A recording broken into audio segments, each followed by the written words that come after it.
दोस्तों नमस्कार। Postmortem news पे आपका हार्दिक स्वागत है। मित्रों, आपको याद ही होगा कि 2002 के गुजरात दंगों के बाद माननीय नरेंद्र मोदी जी को अमेरिका समेत कई सारे देशों ने बैन कर दिया था और उनको वीज़ा नहीं प्रोवाइड कर रहे थे कि वो वहाँ जा सके, क्योंकि हमारे देश के लगभग 56 सांसदों और विधायकों ने मिलकर एक लेटर लिखा था अमेरिका सहित तमाम देशों को कि मोदी जी को अपने यहाँ आने जाने के लिए वीज़ा प्रोवाइड ना किया जाए, उन्हें बैन कर दिया जाए।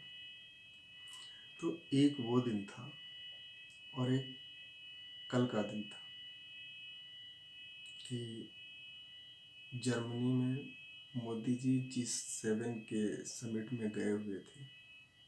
आपने वायरल वीडियो देखा ही होगा जिसमें तथाकथित विश्व की सबसे मजबूत देश माने जाने वाले अमेरिका के राष्ट्रपति मिस्टर जो बाइडेन, जो मोदी जी को फूटी आँख नहीं पसंद करते, वो आके पीछे से मोदी जी को नॉक करते हैं और तब मोदी जी मुड़ के देखते हैं और देसी भाषा में जैसे हम लोग अपने मित्रों से कहते हैं कि मोदी जी चौंक के जिस तरीके से उनसे बात करते हैं, तो कहीं ना कहीं उसका लबो-लुआब इस तरह होता है कि का बे, अरे तुम आए हो का, मीन्स मैं यार तुम भी आए हो, अच्छा वो कोई बात नहीं।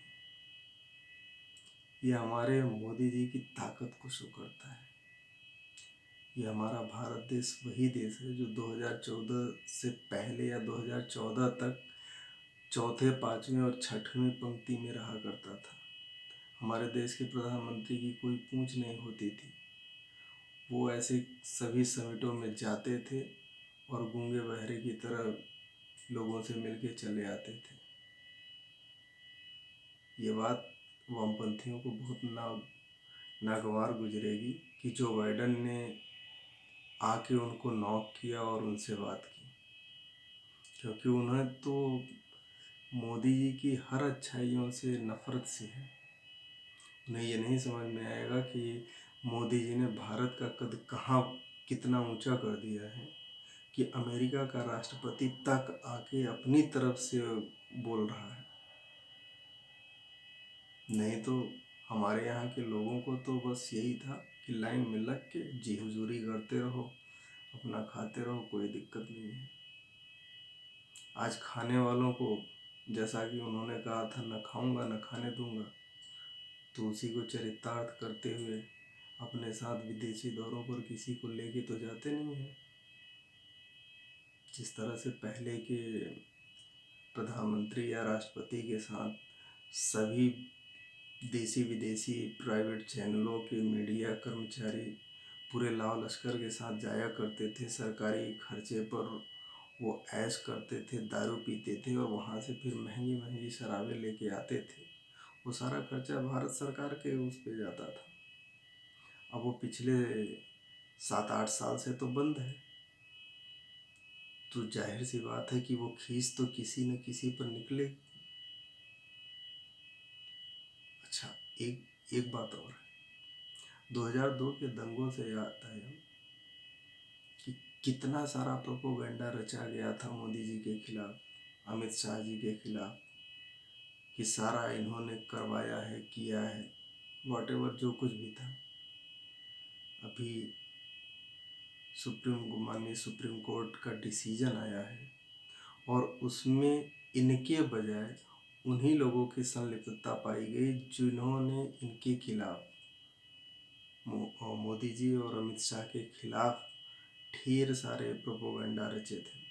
उसमें IAS संजीव भट्ट भी हैं और भूतपूर्व गृह मंत्री हरेन पंड्या भी हैं। और सुप्रीम कोर्ट ने बहुत कठोर टिप्पणी की है कि इन सबको कटघरे में खड़ा करना चाहिए। और सबसे बड़ी जो खिलाड़ी थी तीस्ता जावेद सी तलवार,